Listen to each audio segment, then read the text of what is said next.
You wanted the best. You've got the best podcast, the hottest podcast in the world.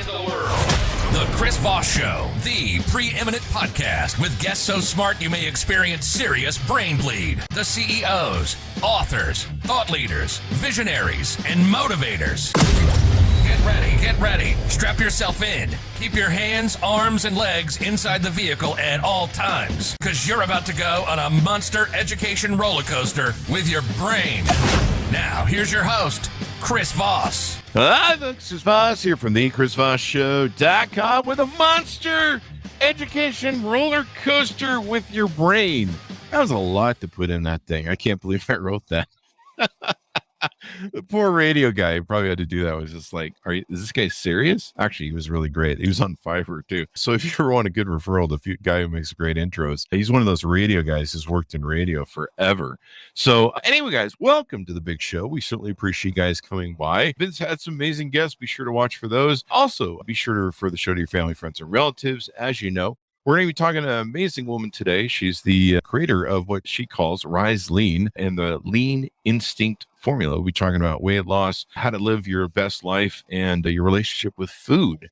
Many of you have a bigger relationship than you probably should have with food. And maybe it's time to break up, at least slightly. I don't know. We'll get into that in the show. In the meantime, go to youtube.com/Chris Voss. I haven't seen many of you going over there. I want to guilt and shame a little bit here on the show. So I want to see you go over to the YouTube channel. Subscribe over there. It's free for an unlimited time. You want to get in on that deal while it's still available. Also go to goodreads.com/Chris Voss. Go to LinkedIn. We're doing so many things on LinkedIn. It's magical over there. There's magic happening. Magic, I say. And it's not that kind of stuff where stuff disappears. It's the stuff where things reappear. So like it's the opposite of that Copperfield guy or whatever his name is. Copper, I don't know. You know what I'm talking about. It's anti-magic. Like stuff appears rather than disappears. It's kind of like money in your bank account, the opposite of money in your bank account. I don't know what the hell we're running off on today, but we do a different intro every time. So what do you want, man? You want the same old? You want something different? So go to LinkedIn. There's the audio chat that we're doing over there as well. Today, an amazing woman is on the show with us today. Leslie Chen is on the show with us. She is the founder of Rise Lean and the creator of the Lean Instinct Formula. For 8 years, she has been helping high-achieving professionals who struggle with food obsession and problematic weight patterns that help you create a blissful relationship with food while gaining the best body they can have. Her proprietary system leverages powerful wisdom from Asia and brings people to achieve food freedom and weight freedom in weeks by activating their dormant instincts. And she even has a free masterclass she's going to talk to us about. You can find out more about that as well. But in the meantime, she's here. Leslie, welcome to the show. What I can say is pleasure. A pleasure to have you as well. Leslie, give people your .com so people can explore that as we chatter on the interweb. Sure. It's www.rislean.com. There you go. And tell us a little bit about your life's journey, and kind of what got you into getting into the business you're in now. Well, I used to be a 9-to-5 corporate job. I was in management consulting for a few years, working in New York City at the time. The one thing I noticed a lot is everybody, all of my colleagues and almost all of my clients was asking me this question when we were having lunch. Like, Leslie, you eat so much. Like you don't care about what you eat. How can you just keep it? And, I've been in a 125 pounds body for a long time now. I don't even remember. I think this is from 16 years ago. So they kept asking me these questions. I kept giving them tips and advice. And they're like, why? What's for me? So I started thinking maybe it's a good idea because now in the United States, we're seeing a lot of people struggling with weight. And when I first came to the States, I was also struggling with, I gained 50 pounds. And my first semester, I was here for study here. So you can't believe it. 30 pounds gained in the first 3 months. And then I was doing a lot of dieting programs and one after another, only to gain another 20. So it was pretty dramatic at the time. Emotional eating, binge eating as well. So I had my journey of overcoming all the stuff. And that journey actually started when I went back to China. I was 170 pounds. My mom could not recognize me when she was literally just 2 feet away from me. facing me. Wow. Like, she was looking at distance, anticipating my arrival, but I was right in front of her, and she didn't say anything.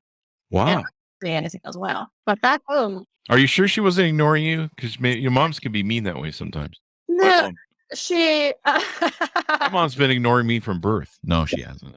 I never had a conversation with her about whether you were actually ignoring me or.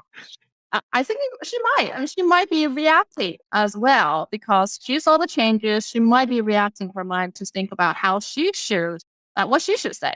I mean, obviously she pretended that no differences were found.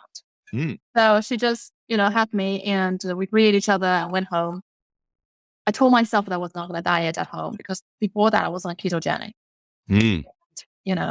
Just depriving myself from all the carbohydrates, right? And I went home in China. You can't avoid that. You have rice, you have noodles, vermicelli, buns, all the stuff, right? Definitely. Yeah. And I told myself I'm just going to live a normal person's life in China. I did. And 1 month later, I was like 14 pounds down. Wow. What the heck? I was doing nothing. I was told to do in the United States. And I was eating everything, not counting calories because there's no chance for you to do that. There's no food nutrition labels. So I was doing that, just living normally for about months, 14 pounds down. And I started to think back, kind of reverse engineering thought process to find out what was happening. And then back in the States, the new semester started. I came back to the States. I just continued what I was doing. And in the following 11 months, I lost another 36 pounds. Wow. Steadily. So that's my personal journey. Now, when I was back in the States, the people started asking these questions. I didn't really care about it that much until I went into the corporate world. And I realized it's really a big problem for a lot of professional women who care a lot about their body image, right? So I started asking the questions once again. I realized, hey, there's an opportunity. It can be an entrepreneurial idea. So that's when I started going into this field. Awesome sauce. Losing weight is hard. And so a lot of people do come to America. I've heard that people from especially like Britain and stuff, they come here and they eat the same portions, but because of the high fructose corn syrup we have and everything here, and the high trans fats and, all these, we make fatty food like really good. And like people eat the same portions I hear from other countries, and they'll come here, eat the same portions, and they'll gain weight because our food is just so rich with, sugar and fat. And we put fat and sugar in everything. We put fat, sugar in fat and sugar. Right. The thing is not just about the portion size or the ingredients, Chris. This is what I found. Your natural senses, talking about your appetite, talking about your taste buds, right? How your body evaluates those flavors. These things get retrained. That was the biggest issue I had. I'll tell you example. When I first came, like the ice cream that you guys call normal was completely unacceptable. I'm not kidding you. I'm not even talking about the size. Yeah. This is one thing. I went for a small, they gave me a humongous one, right? That's just one thing. But I'm just talking about the level of sweet that your body will actually sense in this food. It's crazy. I could not digest, and my body was not like taking them well. But after 3 months, right? Because I kind of adapted, then those unacceptably sweet becomes just normally sweet to me as well. Yeah. And then I didn't realize it until years later, my parents came to the States and visited me. I wanted to treat them something really good. So I went to Olive Garden. At that time, that was the good food to me, right? So I ordered them some dessert like sundae, like, the chocolate cake. I said, this is the welcome dinner, right? Uh-huh. I remember my dad tasted one bite of the chocolate cake, and then he devoured 2 bottles of water. 2 bottles of water. When I tried to go for the other thing we ordered for her, and she could not have half of it. And she begged my help. It's like, this is too sweet for you, right? Too sweet for us. So they never stepped into Olive Garden or any kind of like dessert store. Wow. Ever. to this there. So I'm just telling you, your senses get retrained. But as Americans, you don't feel it because you think that's what you grew up with. Mm-hmm. That's the big component of the instinct I'm talking about. It's the idea is that your body is not supposed to run like this. Mm-hmm. Think about a toddler, right? My daughter is 2 years old. When we first introduced her to something really sweet, she could not take it. She tried to avoid it with a face. She didn't like it. Then a few times later, she started accepting it. But we don't, a 2-year-old, we don't have her eat ice cream and this kind of things. Just sometimes just give you a taste of sweet just to see how you react to it, right? Mm-hmm. So what I'm saying is that you have the natural instinct to react to food and respond to food in a normal way. Mm-hmm. And this is one good analogy that I like to give people over and over and over. Is like, because people, they rely on some kind of measurements or counting mechanism to make sure that they're eating, not overeating, right? So I like to tell them this. Think about when was the last time when you were breathing, you had to count the seconds of your breath you're inhaling to make sure that you're not overly inhaling oxygen. When was the last time? Tell me. Well, last time when you're walking, you have to count the inches between your feet to make sure that the feet are not stepping on each other. You don't do that. I do, but I'm insane. No, I'm just kidding. Well, you're extraordinary. That's why. Okay? I'm just really bored. Well, I think that eating, breathing, walking, you have the built-in mechanism to just do it. That's what our autonomous nervous system is doing, right? Mm. The thing is that when you interfere it, when you would try to comply to a bunch of rules that ignore and repress how your body is supposed to feel, sense, experience food, your experience starts shifting. Really? Wow. And so does that contribute to food addiction and different issues? Absolutely. And food addiction is not just that. Food addiction started when you try to get onto different diets and realize that you still cannot control yourself. And there are different layers, multi-layers of negative emotions, right? In one package that you're experiencing: guilt, because you can't control yourself; shame, when you're eating in public, people judge you; and also all the frustration just because you feel one diet after another. And because you think about calories, carbs, and food all the time, you develop this obsession, the obsessive thoughts and behaviors toward it. Over time, you start developing food obsession. And this is crazy, Chris, I'm telling you. Every woman I speak to, they spend 3 hours a day. 3 hours a day, either thinking about food or planning their meals or researching about food in terms of nutrition, calories, and also, the weight loss, whatever effect.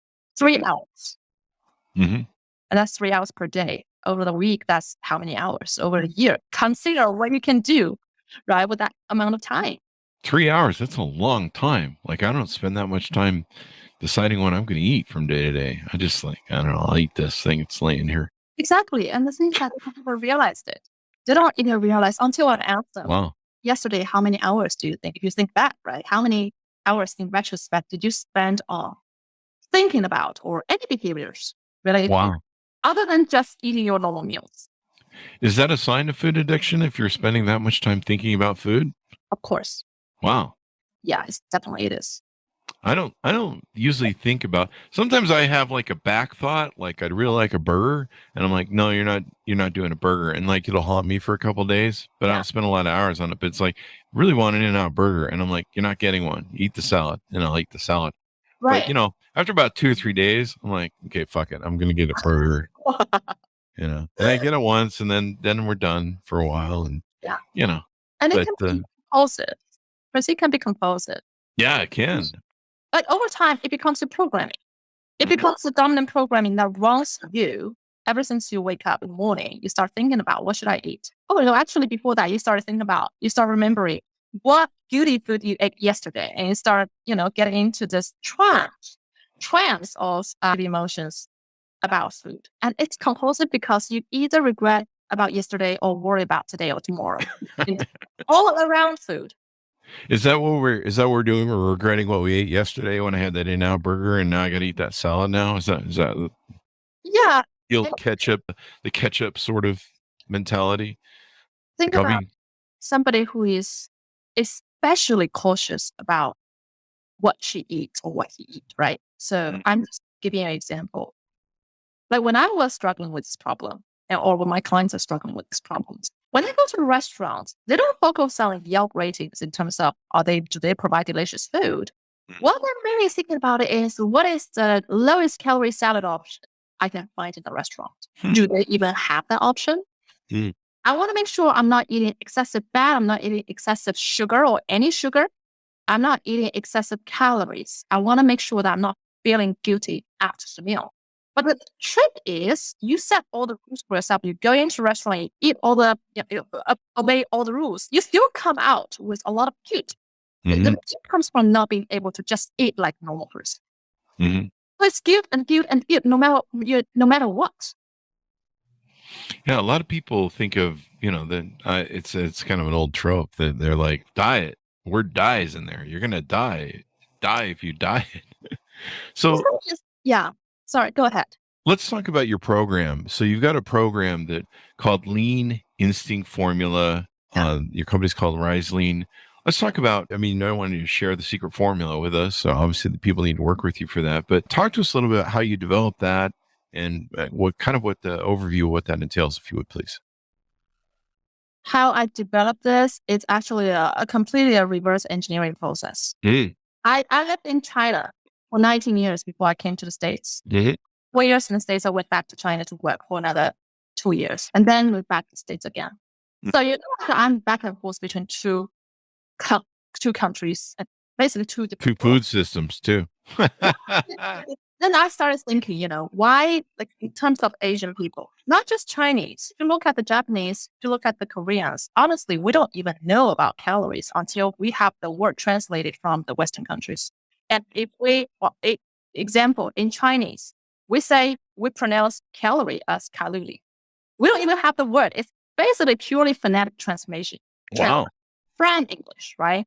Same thing in Korea, same thing in Japan. So you see people eating like a lot of carbs. You don't see people counting calories. You don't see people going to the gym because most of them are really, really busy. Like Japanese work 11 hours a day.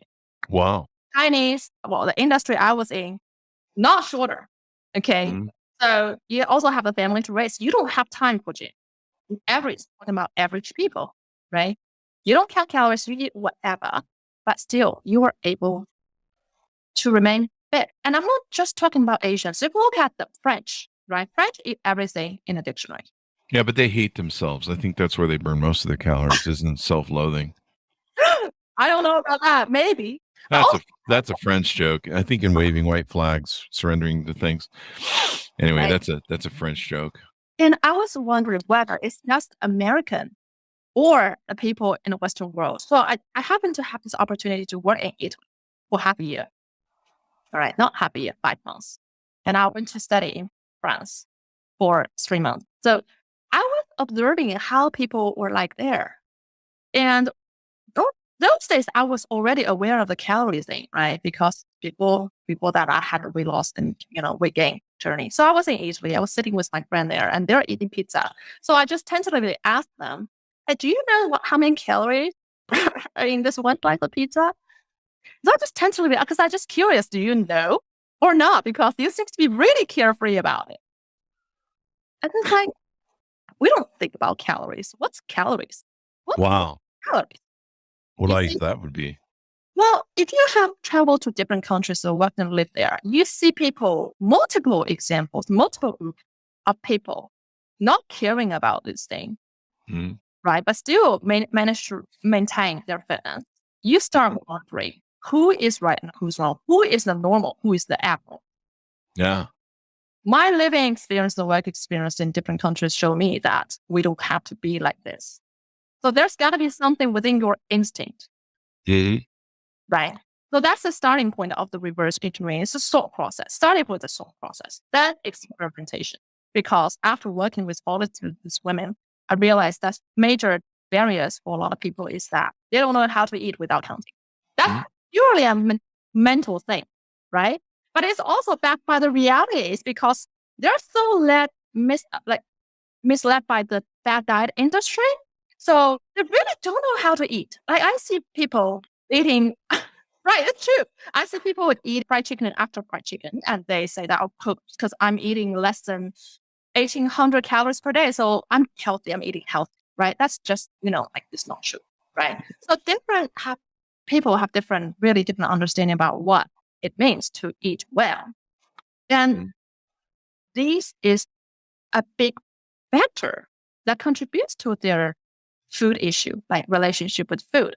One thing, you don't know how to eat. The other thing is that you were taught by the society that if you want to maintain your fitness, you have to do all these diets and all these rules. So it's quite confusing, to be honest. So they don't know how to eat. They don't have knowledge. They also don't have the sense. They don't feel hunger. They don't feel satisfaction. Yeah, go ahead. Sorry. Do you find for most people it's their self-limiting beliefs and, of course, that addiction to food on their cravings and stuff? Self-limiting beliefs is always one thing. And your belief and your reality, they feel each other reciprocally, right?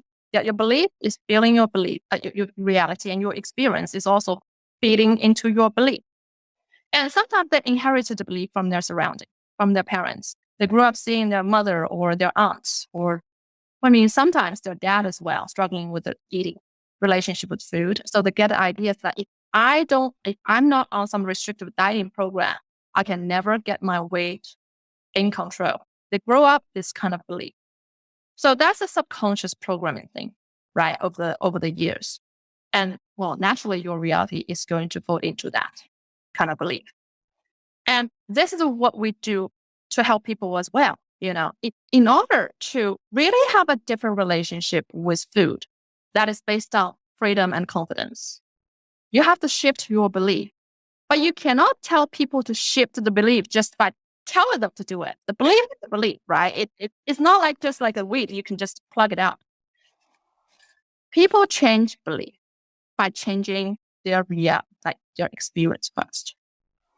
So this is something I like to do a lot with my clients. When they first come in, they're all nervous because after counting calories or measuring carbs for so many years, all of a sudden they are told to not care about it, not count anything. So they become nervous. I'm going to overeat every meal, right? That's the big fear. And I bet 1 week later, I'm going to gain 3 pounds or 4 pounds. They have this fear in them, which is rooted in the belief that I have to diet in order to keep fit, right? So I tell them this, okay, not only you're not going to count anything, but also you're not going to measure your weight. You're not going to weigh in. And you're not going to weigh in at the beginning. I tell them you're not going to weigh in for the whole journey, which is 3 months. Wow. Very scary, right? Yeah. But usually this is what I do, okay? They're coachable. They're good at meeting their promises of not weighing themselves. But usually after about 3 or 4 weeks, I'll ask them, how do you feel about not weighing yourself? To some people, it was super uncomfortable at the beginning, like when they first joined, because they tend to do it every day. But after not doing that, because again, weighing themselves is also another obsession that we have to address, because if you're still addicted to weighing yourself, you're still in this dieter's mentality. And we're going to talk about dieter's mentality later, but it's a dieter's mentality that is driving the dieter's belief, that's driving the dieter's reality. So you have to get rid of that first. That's why I'm telling them, at the beginning, just trust, right? Learn to trust. Trust me, trust your body. And then, since I told them not to weigh themselves for 10 weeks, they'll get very nervous. But in week 4, week 5, I ask them, how do you feel about not weighing yourself? Oh, it's better now. It's anything annoying me anymore, which is good because this is a good psychological milestone, right? But then sometimes I would just ask them, do you want to weigh yourself now? You want to weigh yourself now? Do you want to know what's happening to your body? You want to weigh yourself now? And 10 out of 10 will tell me, yes, I'm interested in knowing. Good, you just stand on the scale right now and tell me, report back how you've been doing. Oh my God. 10 seconds later, I remember this lady because it's very impressive. She was almost crying because she couldn't believe that she lost 12 pounds. Holy crap. 4 weeks without counting anything, just by embracing intuitive eating and freedom. Wow. And she told me this, the scale says I'm 12 pounds down, but before I joined, I weighed myself without wearing any clothes. I was naked on the scale. But now it's winter time, and my clothes is probably weigh 2 pounds. So I probably have lost 40 pounds. Wow. This is essential for them to see in their own eyes. Now you can see what I mean by in order to change your belief, you have to change your reality first, your experience first. Yeah. Now you would believe. Once you experience that, makes all the difference. So you do several things with people. You, I guess, coach them on a one-on-one basis. Do you do any group coaching? I know you have the mastermind. We should probably mention on the website that's I mainly you can check out. It's actually mainly group coaching. If you go to Okay. yeah. Okay. So you do mainly a group coaching, and then you've got the free master class. People can go to your website and check out to get to know you better. What are the services? Does that cover the gambit of all the services you have? If you go to my masterclass, right, it's free masterclass where I show you the 5 most important keys that you will need to embrace when trying to restore your instinct so that your body can lose the weight for you, right? So if you're interested in philosophy, if you think that makes sense, you can book a call with me through the link. You can find that on my website as well in one-on-one. There's a link for one-on-one calls, booking one-on-one call. And also you can just go to the link that I let you know at the end of the webinar, and you can book a call on there. And we'll see if we're good fit for each other because, there are some housekeeping items. Before I work with you, I want to make sure that psychologically you're ready to embrace freedom. Definitely. Do you find it's hard for people to reach that point? They're not quite committed to crossing over to losing weight. It is scary. It's not about losing, because traditionally it's sort of losing weight as I just keep counting whatever I'm told to count, right? There is a system I can follow, but basically that counting system, the mechanism is a crutch. But what I'm teaching you here is how to stand on your own. Does you have something that I noticed on your website that was kind of interesting? You call it the Asian inspired T-cert technique. It's a little bonus I have for my audience here. So people always struggle with sugar. Yeah. In the sense that, you have one chocolate, then you can't stop yourself. Right? One will lead to another. The whole bag is gone, right? Yeah. So what we do is that it's actually one of the 1,000 years of tradition from Asia, East Asia mainly. So what you do is, what we do in Asian countries is that we eat a lot of sweets too, right? But we usually have this tradition of pairing it with some natural loose leaf teas. So it has to be natural herbal tea, okay? And usually they are either green tea or black tea. Mm-hmm. So after you take one bite of the cookie, let's say, you take one sip of the green tea and just wait a second, just let the green tea saturate and cancel out the sweetness in your mouth. And immediately you realize that you don't have the urge to have the next one. Wow. That's pretty smart. Scientific study nowadays backing it up. Mm-hmm. I think a few years ago, I just saw this study on the website of National Institute of Health, where it's talking about how the bitterness can actually cancel out and change your brain's response to sugar. And that's what it is, in tea. There is bitterness, slight bitterness. Mm-hmm. So that cancels out your cravings for the sweet almost immediately. When Asians, we just like to do it because it feels comfortable, right? It feels balanced. But hey, feeling and sensation of balance actually comes from something deeper. Really? Yeah, that's it. Well, you don't want to be just totally saturated with the feeling of sweetness, right? You want something to pair with it, to balance it out. Well, it makes sense. It's a natural body's reaction to not get addicted to sweetness and stuff. We have people get hooked on sweetness. My mom is pretty funny. She does a thing she's just kind of a chocolate. She loves chocolate. Yeah. She does a thing where she'll put sweets in her mouth and then spit them out. Because she realizes that she wants it for the taste, but you don't want it in your body. Yeah. So she'll taste it and then spit it out. And it's always kind of like, Mom, what are you doing? But it's kind of actually, I don't know. That's her version of a strategy. But I like the tea thing a little bit better. She's getting the flavor, not the calories. Exactly. Right? Exactly. Maybe I should do that with the burgers. It's kind of gross though. I shouldn't do it in public probably, but right. spit it back out. Because, that was the thing I did learn when I lost weight. I realized that I was eating certain foods and stuff for the taste. There's a lot of foods in American life, especially fast foods. Right. They design in labs to addict us. It's almost like an opioid addiction with the way they design these foods. And they design them so that they have that perfect thing that will set off our dopamine reaction. Our body's going, yeah, that's really good. I get more. We have multiple science studies nowadays that shows you that stuff like sugar it does have addictive nature. It triggers your brain. I was just reading one a few days ago talking about how sugar actually triggers and primes your brain's reaction in terms of its neurotransmitters in a very similar way it does that cocaine does. Oh, wow.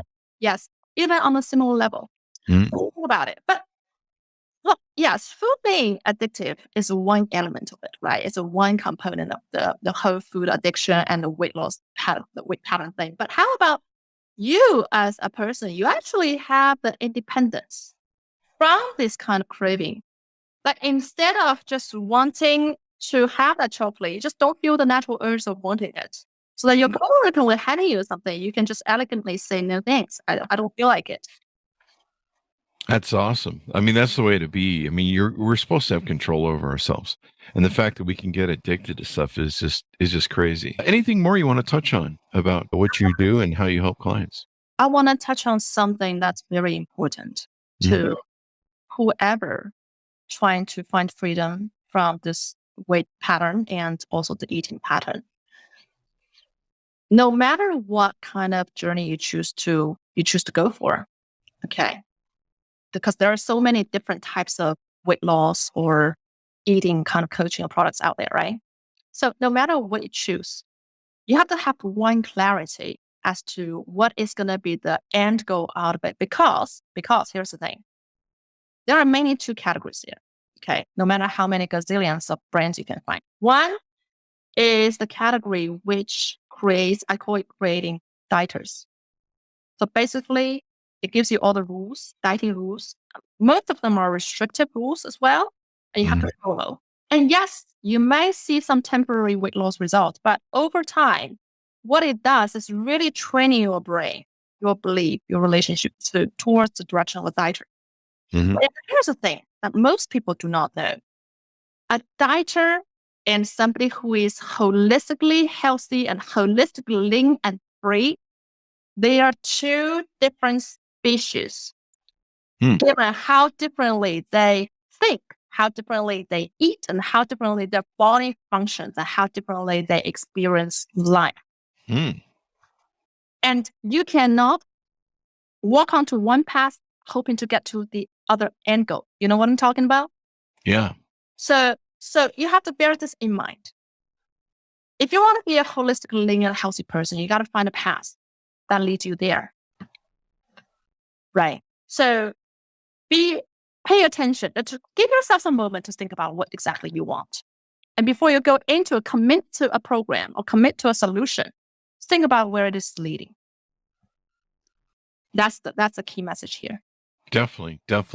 And reaching the end goals is super important in being able to achieve what you want to take and do. So as we go out, what message, how can people reach out to you, work with you, get to know you better, see if they can work with you on coaching and stuff? How can they do that? There's plenty of information you can find on my website, which is www.riselean.com. And on the website, you're going to see the details of the lean eating approach, my client's experience. You can also see, get this link to my free masterclass to learn details about the approach.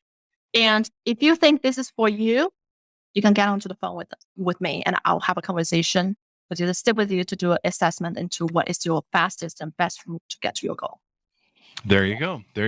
Well, this sounds pretty interesting. I mean, it's eating better, breaking your relationships, breaking your mental habits and relationships you have with food.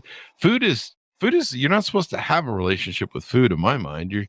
It's something that give you sustenance and nutrition, but you brought up a golden point, actually. You brought up a golden point, Chris. Because nowadays, a lot of people like to say, I want to gain mindful eating. And this is what I'm telling them all the time. You don't need mindful eating. You need mindless eating. But you don't count your breath when you're breathing. That's the kind of relationship you should have with food. That's true. That's true. But the only difference is that through mindless eating, your past mindless eating is leading you to a lot of weight problems. But you want to learn the kind of mindless eating that is leading you towards health and wellness. Most definitely. Most definitely. So thank you very much, Leslie, for coming on the show. We really appreciate it. We learned a lot today. Thank you very much, Chris. It's a wonderful time. There you go. And thanks to Anna for tuning in. Be sure to check out Leslie's program. Go to our website. Also check us out as well. We have some websites. So go to youtube.com/Chris Voss, goodreads.com/Chris Voss, and all those places on the internet you can find us. Thanks for tuning in, guys. Be safe, eat well, and we'll see you guys next time. And that should have us out, Leslie.